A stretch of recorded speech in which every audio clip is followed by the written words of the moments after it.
ইউটিউবে প্রথম পেমেন্ট পেয়েও আমি কেন তোমাদের সাথে শেয়ার করিনি সবটাই আজ খুলে বললাম।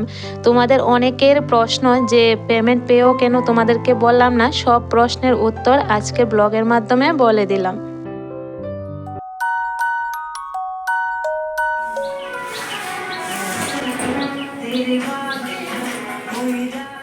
রাধে রাধে বন্ধুরা, গুড মর্নিং। কেমন আছো তোমরা সবাই? আশা করি যে যেখানে আছো ভালো আছো, সুস্থ আছো। আমরাও ভীষণ ভালো আছি। আজকে সকাল সকাল জানো তো গান লাগিয়েছি টিভির মধ্যে, তো ভিডিও শুরুতে তোমাদের একটুখানি গান শোনালাম, বেশি তো শোনাতে পারবো না, বেশি গান শোনালে আবার কপিরাইট চলে আসবে, তার জন্য একটুখানি শোনালাম। তো গান শুনে শুনে এখন এই যে সংসারের কাজে ধরেছি। আর গান শুনে যে কাজ করতে কতটা ভালো লাগে সেটা তো তোমরা জানোই, যারা আমার প্রতিদিন ভিডিও দেখো। মানে আমার কাছে ভালো লাগে। আমি কিন্তু গান শুনলে আমি খুব তাড়াতাড়ি কাজ করে নিতে পারি। একদিকে গান শুনে আরেকদিকে কিন্তু সব কাজ আমি তাড়াতাড়ি করে নিই। এতটা ভালো লাগে কি বলবো। তবে দুঃখের বিষয় হলো এতটা প্রিয় গান শুনতে, এতটা ভালোবাসি, তাও বেশি শুনতে পারি না। তার কারণ হলো মেয়েটা কার্টুন দেখে, ছেলেটার পড়াশোনা থাকে, যার কারণে বেশি একটা গান শুনতে পারি না। তা আচ্ছা, যাই হোক, আজকে একটুখানি সুযোগ ছিল, তার জন্য একটু গান লাগালাম। তারপরে দেখো ঘরের কাজে ধরছি। আর আজকে বাইরে থেকে সাপ্লাই জল দিয়ে মুখটা ধুয়ে আসলাম। প্রত্যেক দিন সকালে আমাদের গৃহিণীদের একই রকম কাজ থাকে, তো কাজের কথা আর প্রতিদিন কি আর বলা যায় বলো। আর এই কাজগুলো তো না করলে নাই হয়। তবে আজকের কাজটা একটু অন্যরকমভাবে শুরু করেছি। মানে আগে বেডরুমের কাজে ধরেছি, সমস্ত কাজকর্ম ঘরের মানে বেডরুমের গুছিয়ে তারপরে কিন্তু রান্নাঘরের কাজে যাব। যখন আমি বাড়িতে একা থাকি মানে ছেলে মেয়েদের নিয়ে, তখন দেখবে কাজের রুটিন একরকম থাকে। তবে যখন আমার হাজব্যান্ড বাড়িতে থাকে তখন কিন্তু আরেকটা রকম করে, মানে অন্যরকমভাবে কাজের রুটিনটা শুরু করি।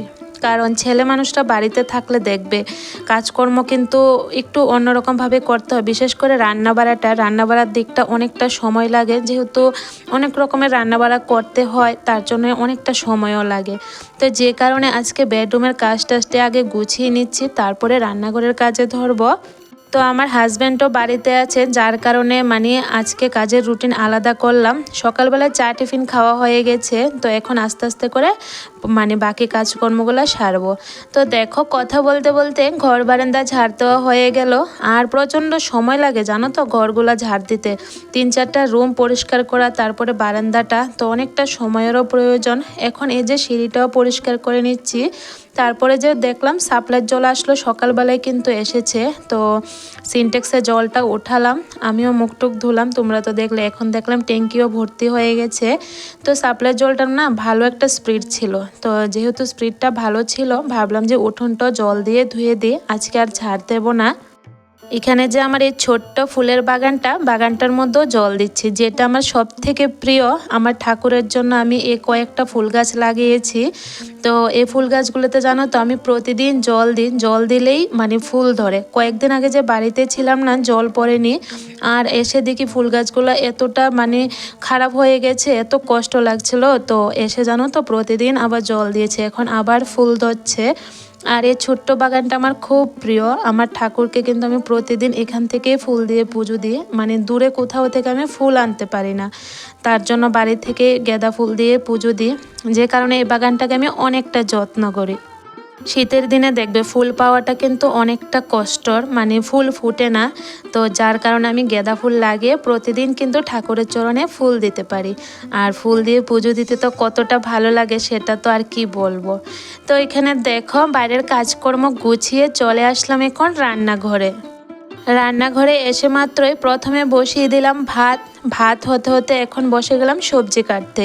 আর এই যে দেখছো মোবাইলে কথা বলছি, আমার মোবাইল দিয়ে তো ভিডিও হচ্ছে, আমার মোবাইল দিয়ে কথা বলারও সময় নেই। একমাত্র বিকেলবেলা হলে একটু কথা বলতে পারি। তো যেহেতু আমার হাজব্যান্ড বাড়িতে আছে, ভাবলাম ওর মোবাইলটা দিয়ে আজকে একটু আত্মীয় স্বজনদের সাথে কথা বলি। তো এখানে প্রথমে মায়ের কাছে ফোন লাগালাম, মার সাথে কথা বলছি। তারপরে আমার জায়ের কাছে করেছি, জায়ের সাথেও কথা বলেছি। মানে বন্ধের দিন বলতে পারো আমি সবার সাথে কথা বলি, ভালো লাগে কথা বলতে। এমনিতে অন্য সময় তো যেহেতু আমি মানে ব্লগ বানাই, আমার মোবাইল দিয়ে কিন্তু কথা বলার সময় হয়ে ওঠে না, কথা বললে ভিডিও করতে পারি না। তো যাই হোক, সপ্তাহে একবার সবার সাথে ভালোভাবে কথা বলি। এমনি বাকি দিনগুলো তো কথা বলি, তবে অল্প কথা হয়, বেশি হয় না। তো এখানে দেখো সবজি কাটতে বসে গেলাম, আর সবজি কাটা হয়ে গেল। আজকে পালং শাক রান্না করব আর মূলো তরকারি করব। তো পালং শাকটা কেটে নিলাম। আমার সব থেকে প্রিয় শাক হলো পালং শাক। পালং শাকটা কিন্তু আমার রাঁধতেও ভালো লাগে, খেতেও ভীষণ ভালোবাসি, আর খাওয়াটা তো খুব উপকারী। তো আজকে দেখো পালং শাক রান্না করছি, আর মূলো তরকারিটা যে রান্না করব সেটা রান্না করতে কিন্তু অনেকটা লেট হয়ে যাবে, যেহেতু আমি অন্য ঘরের কাজকর্ম করে তারপরে রান্নাটা বসিয়েছি, একটু লেট হয়ে গেছে। তো বাবার পাপা একটু কাজ করছে ওইদিকে, তো সকালবেলা তো আমরা সবাই ভাত খাবো, তো ভাবছি যে মূলো তরকারি রান্না করতে অনেকটা সময় লাগবে। তো যেহেতু শাকটা রান্না করেছি, সাথে একটা বেগুন পোড়া দিই, তাহলে সকালের ভাতটা শাক আর বেগুন পোড়া দিয়ে খাওয়া হয়ে যাবে। সকাল সকাল জানো তো রান্নাঘরে যদি চলে আসি তাহলে সব রান্না কিন্তু তাড়াতাড়ি করে নিতে পারি, তবে এই যে একটু যদি কাজ অন্যদিকে গুছিয়ে আসি না, তাহলে অনেকটা লেট হয়ে যায়। আচ্ছা যাই হোক, সকালের একটা ব্যবস্থা করে নিলাম। বেগুন পোড়া আর পালং শাক দিয়ে সকালের ভাতটা খাওয়া হয়ে গেলে তারপরে মূলো তরকারিটা আস্তে আস্তে করে আমি রান্না করতে পারবো। তো মূলোটা দেখো একটু সিদ্ধ বসিয়ে দিলাম, যেহেতু মূলাতে একটা বাজে গন্ধ করে, সিদ্ধ করলে ওই বাজে গন্ধটা চলে যায়, তার জন্য একটু ফাঁপ দিয়ে তারপরে রান্না করব। পালং শাকের জন্য ছোট ছোট করে কেটে আলু বেগুন ভেজে তুলে রেখেছি। এখন পালং শাকটা 5 ফোড়ন সম্বার দিয়ে বসিয়ে দিলাম। আর এখানে দেখো বেগুন পোড়াটাও হয়ে গেছে। বেগুন পোড়া খেতেও ভালো লাগে আমার, বানাতেও ভালো লাগে, তবে বেগুন পোড়ার পর এভাবে ছুলতে আমার ভালো লাগে না, একদম বিরক্তকর লাগে এই কাজটা আমার। তারপরেও করতে হয়, কিছু করার নেই, খেতে হলে তো করতে হবে। তো দেখো অনেকটা সময় নিয়ে কিন্তু বেগুনটা আমি ছুলেছি, এতটা বাজে লাগে ছুলতে আমার, কেন জানি না। তো এখন পেঁয়াজ কাঁচা লঙ্কা সর্ষের তেল লবণ সব কিছু দিয়ে মেখে ভর্তা বানিয়ে নিলাম। এখানে আমার হাজব্যান্ডও খেতে এসে পড়েছে, তো ওকে প্রথমে ভাতটা দিয়ে দিচ্ছি, আমি একটু পরেই খাবো, যেহেতু ও আবার ওইদিকে কাজ করবে একটু, তার জন্য। আসলে আমাদের বাড়ির সামনে যে ড্রেন হচ্ছে, সরকারি ড্রেন, তো ওইটার জন্য জানো তো বাড়িতে আসলেও একদমই সময় পায় না। মানে ওরা যে কাজ করে ওইদিকে অনেক জিনিসপত্র সরিয়ে দিতে হয়, এটা ওটা, তার জন্য সারাক্ষণ ওই দিকেই থাকে। তো আচ্ছা যাই হোক, ও খেয়ে এখন চলে গেল। এখন দেখো আমি বাকি রান্নাটা বসিয়ে দিচ্ছি। মূলোর তরকারিটা আজকে আমি মাছের মাথা দিয়ে রান্না করব। 2টা মাছের মাথা আছে, আর একটা পিস মাছ যে দেখছো সেটা মেয়েটার জন্য দিয়েছি।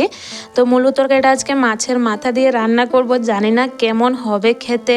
অনেকগুলো মূলো ছিল ঘরে, মূলো তো বেশি একটা পছন্দ করি না আমি, তো যেহেতু ঘরে ছিল ভাবলাম যে মাছের মাথা দিয়ে আজকে রান্না করে দেখি কেমন লাগে খেতে। পরে খেয়ে দেখলাম ভালোই লেগেছে। তো এদিকে দেখো মাছটা বসিয়ে দিলাম ভাজা হওয়ার জন্য, আর বাসনপত্র যা যা ভরে সব কটা বাসন ধুয়ে নিচ্ছি।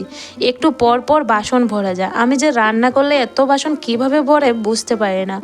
আগে জানো তো আমার শাশুড়ি মা আমাকে বলতো যে তুমি রান্না করলে এত বাসন কিভাবে নোংরা হয়, তো আমি জানি না, আমি সত্যিই জানি না এত বাসন কিভাবে ভরে যায়, ফটফট করে একটা একটা করে বাসন নোংরা হয়ে যায়।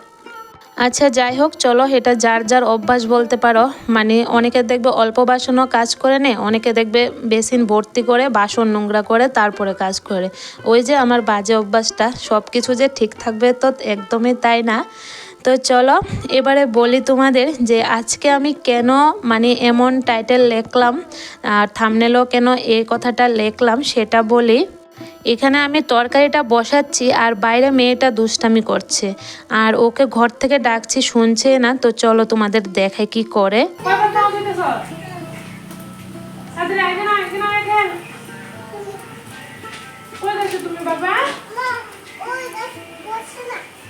গাছে জল দাও মাঙ্গা করেন। যে কথাটা বলছিলাম যে ইউটিউবে প্রথম পেমেন্ট পেয়েও আমি কেন তোমাদের সাথে শেয়ার করিনি, সবটাই আজকে তোমাদের সাথে খুলে বললাম। আসলে আমি যখনই মানে ব্লগ শেয়ার করি, আমার ব্লগের মধ্যে কিন্তু কমেন্ট আসে, প্রায় কমেন্ট আসে যে দিদি ভাই তুমি প্রথম পেমেন্ট পেয়েছো কি না, বা পেলে আমাদের সাথে শেয়ার করোনি কেন, কিভাবে পেয়েছো প্লিজ দিদি ভাই জানিও। তো অনেক অনেক কমেন্ট আসে এভাবে, আমি কিন্তু রিপ্লাইও করি, তারপরও আসে। তো ভাবলাম যে আজকে একটা ভিডিও বানিয়েই তোমাদের সাথে শেয়ার করি, তাহলে তোমরাও দেখতে সুবিধা হবে।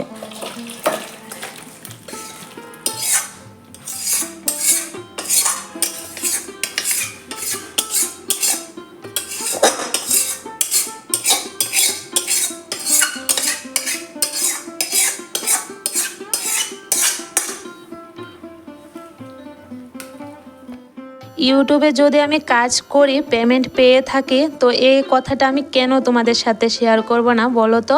এটা তো আনন্দের একটা কথা, আর আমার ডেইলি লাইফস্টাইলের মধ্যে আমি সব কিছু তোমাদের সাথে শেয়ার করি, আর এত বড় খুশির খবরটা তোমাদের সাথে শেয়ার করব না, সেটা কি কখনো হয় বলো।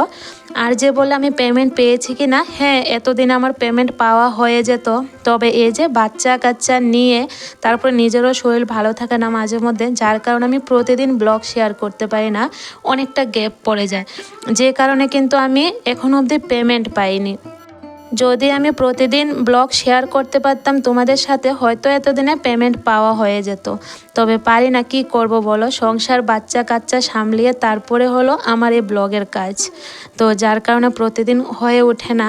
তো চেষ্টা করি মানে প্রতিদিন ব্লগ দেওয়ার, তাও হয়ে ওঠে না।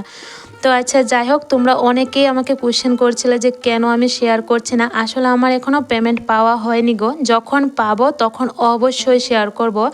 এটা একদমই ভেবো না যে আমি তোমাদের সাথে শেয়ার করব না।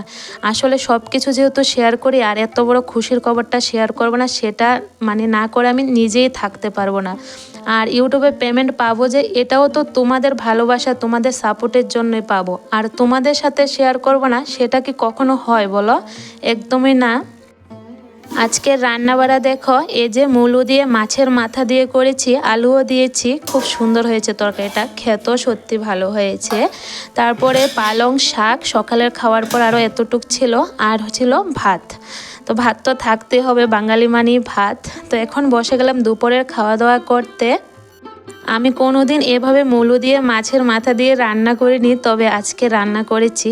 তো বাবার পাপাও খেয়ে বলছে সত্যি খুব ভালো হয়েছে। আমি জানি না এতটা ভালো হবে কি না, মানে বুঝতে পারিনি, সত্যি ভালো হয়েছে।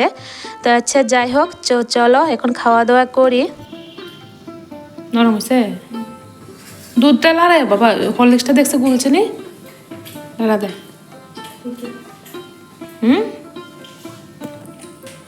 পাটিসাপটা পিঠে বানালাম, এখন আবার দেখো কত সাদা সাদা হয়েছে পিঠেগুলা। কালকে তো বানিয়েছিলাম, কালকেরটা কালকে খাওয়া হয়ে গেছে, আজকে সকালেও খাওয়া হয়েছে, এখন আবার কয়েকটা গরম গরম পিঠে বানালাম। তো আজকে আর তোমাদের সাথে শেয়ার করতে পারলাম না, ছেলেটা একটু নোট করেছিল, তার জন্য মানে মোবাইলটা ওর কাছেই ছিল। এখানে দেখো চা বসালাম, দুধের সর দিয়ে চা বানাচ্ছি। আয়ো না, কয়বার গরম করতাম, বারবার দুধের চা গরম করলে চা মানে নষ্ট, মানে খারাপ হয়ে যাবে।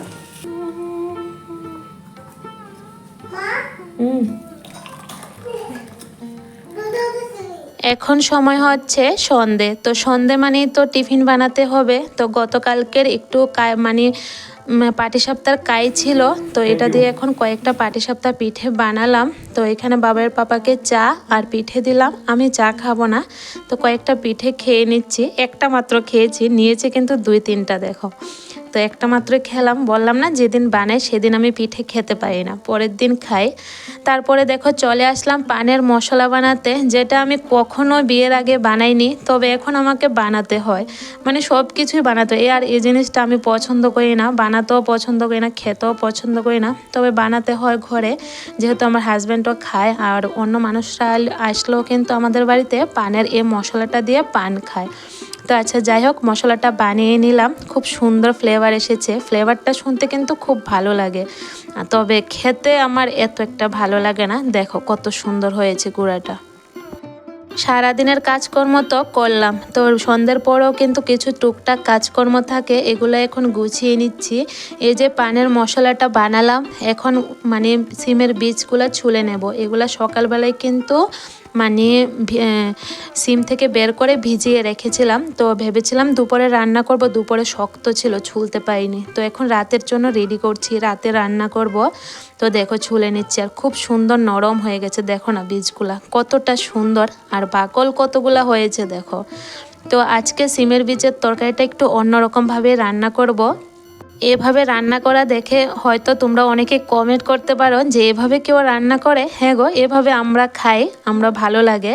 তবে আমার তো সিমের বীজটা বেশি একটা প্রিয় না, তার জন্য আমি একবারে একটুখানি খেয়েছি। তবে আমাদের ঘরে সবাই পছন্দ করে। তো দেখো এখানে কয়েকটা ডিম ফেটে আমি সরি কি বলছি, কয়েকটা ডিম আমি বড়া বানিয়ে নিচ্ছি ছোট ছোট টুকরা করে। সিমের বীজের তরকারিটা আজকে আমি ডিম দিয়ে, শুটকি দিয়ে, মানে শুকনা মাছ দিয়ে, সিমের বীজ দিয়ে আলু ভেজে রান্না করব। তো কিভাবে রান্না করছি সবটাই রেসিপি তোমাদের সাথে শেয়ার করব। তো এখানে দেখো এই যে শুকনা মাছগুলো প্রথমে তেলে ভেজে নিয়েছি লাল লাল করে, তারপরে আরেকটু তেল দিয়ে পেঁয়াজ সোমবারে দিলাম, তারপরে এই যে লঙ্কা বাটা আর একটু পেঁয়াজ বাটা দিয়েছি, রসুনটা কিন্তু দিইনি, কারণ শুকনা শুটকি দিয়ে তরকারি করলে আমি রসুনটা দিই না, ভালো লাগে না রসুনটা। তো এখন দেখো বীজগুলা এই যে মশলাটার মধ্যে দিয়ে ভালো করে কষিয়ে নিচ্ছি।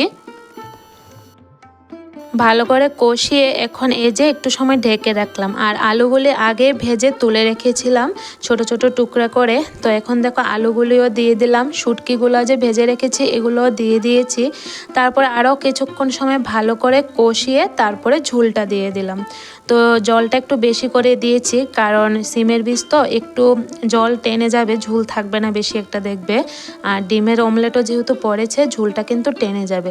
তো দেখো তরকারিটা প্রায় মানে হয়ে গেছে, প্রায় বলছি। রাতে রান্নাবাড়া করেছি, তো সবাই কিন্তু খেয়েছে রাতের বেলা, তবে আমি আর খাইনি। বললাম না সিমের বীজের তরকারি আমার বেশি একটা ভালো লাগে না, তাও রান্না করেছি, একটু তো খেতে হয় বলো, না খেলে কি এটা আর হয়। তো রাতে তো আর খাইনি, পরের দিন সকালবেলা ভাত নিয়ে বসেছি, মানে এখন প্রায় 10টা সাড়ে 10টা বেজে গেছে, ভাত খেতে বসলাম। তো ভাবলাম যে তোমাদের সাথেও শেয়ার করি, না হলে তো আবার বলবে যে রান্না করেছো, কই খেলে না তো, দেখলাম না তো, তার জন্য একটুখানি নিয়ে বসলাম। তো সত্যি ভালো হয়েছে তরকারিটা, তোমরা চাইলে অবশ্যই এভাবে রান্না করে খেয়ে দেখতে পারো, দারুণ লাগে। তো চলো বন্ধুরা, আজকের মতন ভিডিওটা এখানে শেষ করি। সবাই ভালো থেকো, সুস্থ থেকো, দেখা হবে আগামীকাল নেক্সট কোনো ব্লগে। আজকে তাহলে আসি, টাটা।